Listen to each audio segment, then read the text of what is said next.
Hi, everyone. Listen, so I've been doing a lot of thinking lately. It's in my last video. I'm really focusing on getting back to me in 2025. And I am getting tired of thinking about excuses, specifically in my Jehovah's Witness background. I have wasted so many years wondering about the things that I couldn't do because someone else had placed a limitation on my life. And life is really short, and we don't know how much time that each person is going to get. Everyone has a different time span, different circumstances, and you really have to appreciate every day of life. And that is one of the things I know that when you are faced with death, that really brings that back to the forefront. And just remembering that life is a gift, and there's just not enough time left to spending a lot of energy on excuses. And, thinking about all the excuses that I had growing up, about why I couldn't do things because of religious beliefs, because of not being able to celebrate holidays, because of fear of the unknown, fear of worldly people, as people who were outside of the Jehovah's Witness religion was called, fear of going to college, fear of making something of myself, fear of being the best that I could be. All these fear of God being mad at me, fear of not being perfect, fear of my thoughts, fear of the normal cycle of uh, development of normal, preteen, teenager, and young adult development. Just fear, fear, fear. Always being afraid. Always having an excuse of why I couldn't do something because someone else said that I couldn't do it, and eventually those uh, things they were saying became a part of my own mindset.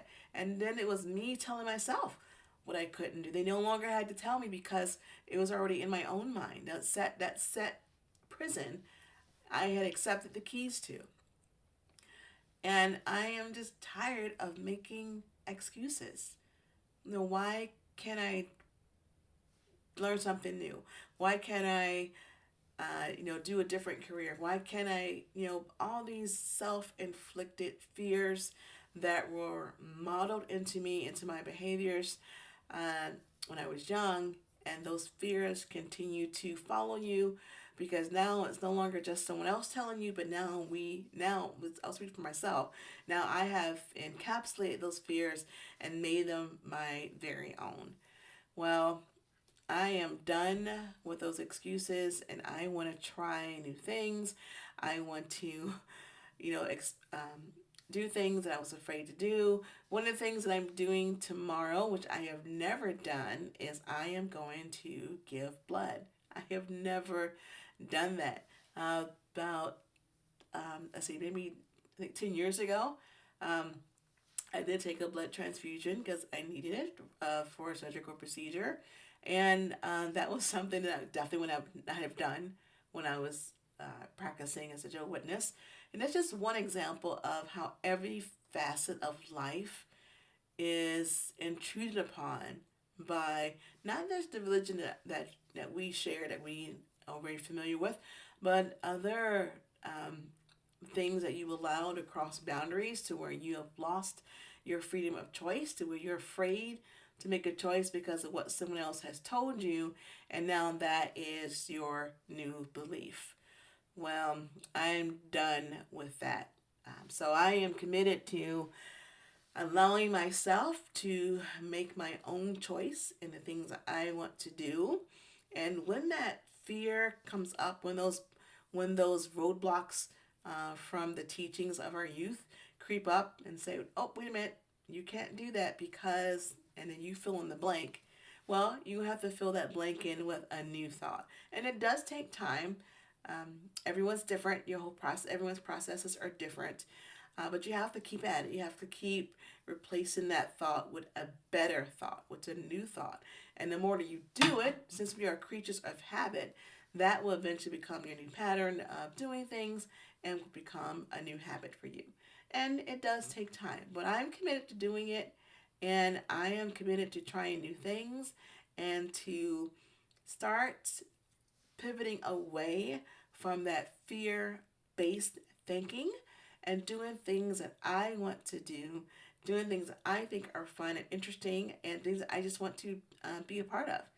And I am starting the process of letting that mindset fade away about always being afraid, because there was a lot of fear that was ingrained in us, especially if you were raised in that religion from, you were born into it like myself, to where you were taught fear. Everything was about fear. Every choice was based in fear. And I am finished with that. So no more excuses. Definitely no more Jehovah's Witness based excuses, but really living the life that I want to live and doing things I want to do and really enjoying the life that I have, and acknowledging every day and every time that I get on this earth is a present and something to be grateful for, and something that we should honor, and something that I look forward to, and looking at things differently and having a better mindset and understanding that I have the choice. It's my life, so I get to choose how I want to live this life and the kind of things I want to experience while I'm here on this earth. So that's my task. Well, I shouldn't say task, but that's my thought for today is no more excuses. It's time to live and let the fear go. Yay, we're alive, we're here. We get to do different things. It's our choice. It's my choice. I get to live the life that I want and the life that I choose to live. So that's it for today. I will see you at the next video. And until then, remember, let the fear go. That's not over you anymore. We get to choose. We get to choose. This life is a gift. So go live it. I definitely am. I'll see you next time. Bye.